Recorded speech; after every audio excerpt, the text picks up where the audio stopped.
ETF index mutual funds నేర్చుకుని stock మార్కెట్లో రాణించాలనుకుంటున్నారా? వెంటనే ఈ నెంబర్కి కాల్ చేయండి.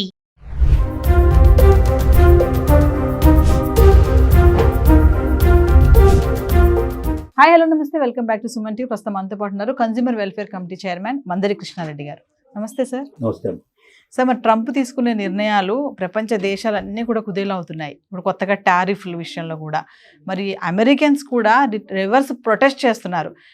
అమెరికా రేట్ అగైన్ అంటే ఇదేనా ఏంటి అసలు, గో బ్యాక్ ట్రంప్ అనేసి నినాదాలు ఉన్నాయి, ప్రొటెస్ట్ చేస్తున్నారు పెద్ద ఎత్తున. దీన్ని ఎలా చూడొచ్చు అంటారా? మరి ఒక్కోసారి ట్రంప్ చేసే పనులన్నీ కూడా అమెరికన్స్ కోసమే, వాళ్ళు సేఫ్గా ఉండాలి అని కొన్ని వీడియోలో మనం మాట్లాడుకున్నాం కూడా. మరి మళ్ళీ వీళ్ళు ఎందుకు ఇలా ప్రొటెస్ట్ చేస్తున్నారు? సహజంగా రాజకీయ నాయకులు అనేవాళ్ళు ఒక యూత్ ఉన్నప్పుడే, అంటే యంగ్ దశలో ప్రవేశించే రాజకీయాల్లోకి మెల్లమెల్లగా ఒక్కొక్క దశ దాటుకుంటూ, అంటే మన భారతదేశంలో తీసుకున్నట్టయితే ముందు పంచాయతీ లెవెల్లో లేదా మున్సిపాలిటీ లోపల ఒక వార్డు మెంబర్ దగ్గర నుంచి మొదలయ్యి కార్పొరేట్గా ఎదిగి, ఆ తర్వాత ఒక ఎమ్మెల్యేగా ఎదిగి, తర్వాత ఎంపీగా వచ్చి, లేకపోతే తర్వాత ముఖ్యమంత్రి అయ్యి, తర్వాత ప్రధానమంత్రి హోదాకు వస్తే ప్రెసిడెంట్, అంటే ఆ రకమైనట్లు ఒక్కొక్క దశ దాటుకుంటూ వస్తే అనుభవాలు చాలా వస్తాయి. అంటే సమస్యలు వచ్చినప్పుడు ఎట్లా స్పందించాలి, నిర్ణయాలు ఎలా తీసుకోవాలి, అది ప్రజల మీద ఎలా పడుతుంది, ప్రజల నుంచి వ్యతిరేకత వస్తుందా, ప్రజల నుంచి ప్రశంసలు వస్తాయా, చాలామంది మేధావులను కూర్చోబెట్టుకుని మాట్లాడి చేసే ప్రతి పనిని 1కి 10 సార్లు ఆలోచించి చేసినటువంటి దాంట్లో రిజల్ట్స్ బాగా వస్తాయి. అలా పరిణితి చెందినటువంటి నాయకుడు అంటారు వాళ్ళని. కానీ ట్రంప్ విషయంలో ఏం జరిగిందంటే, లాస్ట్ టైం ట్రంప్ ప్రెసిడెంట్గా నిలబడకంటే ముందర ఏ రకమైన రాజకీయమైనటువంటి అతనికి పెద్ద అనుభవం లేదు. అతను ఒక బిజినెస్ మ్యాన్, ఎక్కువగా అతను రియల్ ఎస్టేట్ బిజినెస్లో ఎక్కువగా పెట్టుబడులు పెట్టాడు. హోటల్స్ అట్లాంటివి చాలా కొన్నాడు, అతను కట్టాడు, చేశాడు. తన జీవితం అంతా కూడా డబ్బు సంపాదించడం, తర్వాత తనకి అనేక అమ్మాయిలు పిచ్చి అలాంటివి చాలా ఉన్నాయి, మనం చూస్తూనే ఉంటాం. ఎందుకంటే అనేక కేసులు ఆయన మీద తను బలవంతం చేశాడని, లోబర్చుకున్నారని ఆడవాళ్ళు చాలామంది కేసులు వేయడం, ఆ కేసులు సుప్రీంకోర్టు దాకా వెళ్ళి సుప్రీంకోర్టులో కూడా ఆ కేసు ఈయనకి ఎగనెస్ట్గా రావడం. ఈయన ప్రెసిడెంట్ అయిన తర్వాత కూడా తన ప్రెసిడెన్సీని అడ్డం పెట్టుకుని కేసులను ఆపేటువంటి ప్రయత్నం చేశాడు. ఇప్పుడు ఆపేశాడు, కానీ లేకపోతే ఈ పాటికి అతను జైల్లో కూర్చోవాల్సిన పరిస్థితి ఉండేది. అంటే ఒక పరిణితి చెందిన రాజకీయ నాయకుడు కాదు ట్రంప్, ఒక ఆవేశపరుడు. ఆ క్షణంలో తనకి ఏది అనిపిస్తే చేసేవాడే తప్ప దీర్ఘకాలికమైన ప్రయోజనాలు ఆలోచించి, ఆశించి, ప్రజలకు నిజంగా ఏది మేలు చేస్తుంది, ఏది కాదు అనేటువంటి జ్ఞానం కానీ అతనికి ఎక్కువ లేదు. అతను ఎలక్షన్ టైంలో కొన్ని వాగ్దానాలు చేశాడు ప్రజలకి.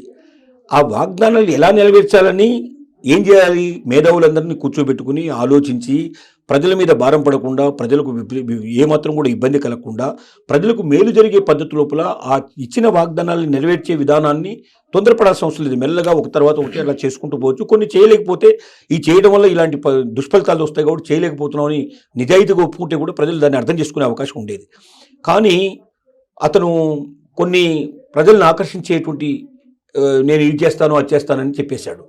ఆ చెప్పిన మరుక్షణం ఎప్పుడైతే ప్రెసిడెంట్గా ఎలక్ట్ అయిన 1 మంత్లోనే అవన్నీ అమలు చేయాలని ప్రయత్నం చేశాడు.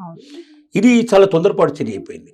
ముఖ్యంగా ప్రపంచ దేశాలన్నిటితోటి గొడవలు పెట్టుకోవడం అనేది, శత్రుత్వం తెచ్చుకోవడం అనేది అమెరికా చేసిన మొట్టమొదటి తప్పు.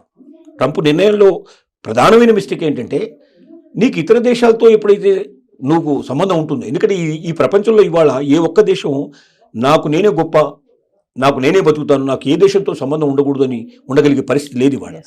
ప్రతి దేశానికి ఇంకో దేశం యొక్క అవసరం ఉంది. ఆ దేశంలో దొరకనటువంటివి అన్నీ అక్కడి నుంచి ఇంకో దేశం తెప్పించుకోవాల్సిన పరిస్థితి ఉండొచ్చు, లేదా తన దగ్గర సమృద్ధిగా దొరికే వాటి ఇంకో దేశానికి అమ్మడానికి ప్రయత్నం చేయొచ్చు. అమ్మకం కొనుగోలు అనేవి ఉన్నాయి.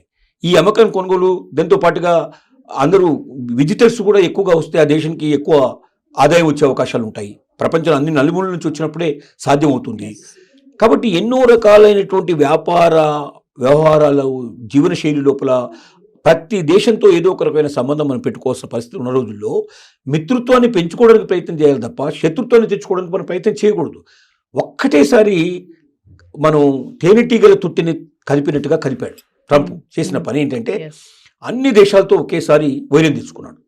ఏ దేశం హ్యాపీగా లేదు, ఎందుకంటే ఒక్క దేశాన్ని వదిలిపెట్టలా, అన్ని దేశాల మీద. ఒకవైపున భారతదేశం నా మిత్ర దేశం, నాకు మోడీ చాలా దగ్గర మిత్రుడు అంటూనే 26% మన మీద పడేశాడు. 26% అంటే మామూలు విషయం కాదు. అది 100 రూపాయల్లో 26 రూపాయలు 100 రూపాయలకు పెరిగిందంటే ఆ వస్తువు ధర ఎంత పెరుగుతుంది? 120 రూపాయలు అయిపోతుంది. 100 రూపాయలకి ఇంత ముందు దొరికేది ఇప్పుడు 126 రూపాయలు అవుతుంది. ప్లస్ దాని మీద మళ్ళీ అడిషనల్గా ట్యాక్సెస్ పడే ఉంటాయి. ఇవన్నీ కలుపుకుంటే 150 రూపాయలు అంటే ఆల్మోస్ట్ డబుల్ అమౌంట్, ఒక 50% పెరిగినట్టు అవుతుంది. ఎవరు కూడా అంత ఒకేసారి పెరిగితే కొనగలిగేటువంటి కెపాసిటీ ఉండదు. కాబట్టి ఇవాళ అమెరికన్ ప్రజల మీద ఎంత భారం పడిందంటే, తను అనుకున్నాడు ట్రంప్, నేను వేసిన బాంబు ప్రపంచ దేశాల మీద పడుతుంది, వాళ్ళందరూ భయపడతారు, అమెరికా అంటే వాళ్ళు దాసోహం అయిపోతారు, వెంటనే వాళ్ళు ఉత్పత్తి చేసేటువంటివి కాకుండా వాళ్ళు దిగుమతి చేసుకునేటువంటి అమెరికన్ వాటి మీద ఏదైతే వస్తున్నాయో వాటి మీద వేసిన రేట్లన్నీ తగ్గించేస్తారు, ట్యాక్సెస్ అన్ని తగ్గించేస్తారు. దానివల్ల అమెరికన్ ఉత్పత్తులు ఇంకెక్కువగా ప్రపంచ దేశాల్లో అమ్ముడైపోతుంది. దానివల్ల ఇక్కడ ఉండేటువంటి ఎవరైతే ప్రొడ్యూస్ చేస్తారో ఉత్పత్తిదారులు ఉన్నారో అమెరికాలో, వాళ్ళందరూ నన్ను జైకొడతారు. డబ్బున్న వాళ్ళు ఎక్కువగా తనకు చుట్టూ ఉండేటువంటి కోటరీ అంతా కూడా ఎక్కువ డబ్బున్న వాళ్ళు, వ్యాపారస్తులు, ఎక్కువగా బిజినెస్ మ్యాను, సంపన్నులకు సంబంధించిన మాత్రం ఎక్కువ ఉంటారు తనకు ఉండేటువంటి కోటరీ అంతా వాళ్ళు. కాబట్టి వాళ్ళ చేత ప్రశంసలు అందుకోవచ్చని ముఖ్యంగా ఎలన్ మస్క్ లాంటి వాడు ఇచ్చేటువంటి సలహాలు, దీంట్లో ఎలన్ మస్క్ యొక్క పాత్ర చాలా ఉంది. అందుకే ఇవాళ అమెరికన్స్ చీకొడుతుంది ఒక ట్రంప్నే కాదు, ఎలన్ మస్క్ను కూడా చీకొడుతున్నారు. మీరిద్దరు కలిసి దేశాన్ని నాశనం చేయడానికి వచ్చారు, మీరిద్దరు వెంటనే దిగిపోండి అని చెప్పి కూడా గోబ్యాక్ అంటూ కూడా వాళ్ళు నినాదాలు చేస్తున్నారు. అంటే అధికారంలోకి వచ్చి 100 రోజులు కాకముందే చీకొట్టించుకునే పరిస్థితి తీసుకొచ్చుకున్నాడు. ఇది స్వయంకృతాపరాధం. ఇది ఇలాగే పెరిగితే ట్రంప్ను దింపేసిన ఆశ్చర్యపడాల్సిన పరిస్థితి లేని పరిస్థితి ఏర్పడింది. కాబట్టి ఇప్పుడు ట్రంప్ తీసుకున్న నిర్ణయాలు ఏ ఒక్కటి కరెక్ట్ కాదు. ముఖ్యంగా ప్రపంచ దేశాలన్నింటితో గొడవ పెట్టుకోవడం కరెక్ట్ కాదు. ఈ ట్యాక్సెస్ అన్ని చోట్ల పెంచడం కరెక్ట్ కాదు. ఇన్ని దేశాల్లో ఉండే స్టాక్ మార్కెట్లు పడగొట్టాడు. కొన్ని లక్షల కోట్లు ఆవిరైపోయినాయి. ఒక్క బయట దేశాల్లో కాదు, అమెరికాలో కూడా ఆవిరైపోయింది. అమెరికన్ స్టాక్ మార్కెట్ కూడా కుప్పకూలిపోయింది. మరి లక్షల కోట్ల స్టాక్ మార్కెట్ లోపల మొత్తం ఉండేటువంటి టోటల్ అమౌంట్ అంతా కూడా ఇవాళ ఆవిరైపోతే ఎంతమంది అమెరికన్స్ నష్టపోయి ఉంటారు, ఎన్ని కోట్ల రూపాయలు పోగొట్టుకుని ఉంటారు. మరి ప్రతి ఒక్కరూ అసహించుకునే పరిస్థితి ఏర్పడింది. అంటే సంపన్నులు అసహించుకుంటున్నారు, సాధారణ పౌరులు అసహించుకుంటున్నారు. కారణం ఏంటంటే సంపన్నులకు వాళ్ళకు వచ్చేటువంటి ఆదాయాలు మొత్తం కొత్త గండిగొట్టడం జరిగింది. వాళ్ళు స్టాక్ మార్కెట్లో వాళ్ళు పెట్టిన డబ్బులన్నీ పోయినాయి వాళ్ళకి. సాధారణ వ్యక్తులకేమో వస్తువులు దొరికిన పరిస్థితి, సేవలు దొరికిన పరిస్థితి ఏర్పడింది. ఈ రకమైనటువంటి ఒక అమెరికా పరిస్థితి ఇప్పుడు ఎలా ఉందంటే, అటు గుర్తులు పడ్డటువంటి నకలాగా ఉండే పరిస్థితి ఏర్పడింది. కాబట్టి అమెరికన్ ప్రజలే ట్రంప్ని చీకొట్టే పరిస్థితి ఏర్పడింది. అతను వెంటనే దిగిపోమని చెప్పేటువంటి పరిస్థితి ఏర్పడింది. ఈ సంఖ్య రోజు రోజుకు పెరుగుతోంది. తొందరలో ట్రంప్ నిర్ణయాలు మార్చుకోకపోతే 100 రోజుల లోపలనే అతనికి దిగిపోయే పరిస్థితి కూడా ఏర్పడ్డా మనం ఆశ్చర్యపడాల్సిన పరిస్థితి లేదు. కానీ అలాంటి పరిస్థితి ఎవరూ తెచ్చుకోరు. కాబట్టి తొందరలోనే ట్రంప్ మారుతాడని, ట్రంప్ విధానాలు మారుతాయని ప్రపంచం అంతా ఆశిస్తుంది. మనం కూడా ఆశిద్దాం. Thank you sir.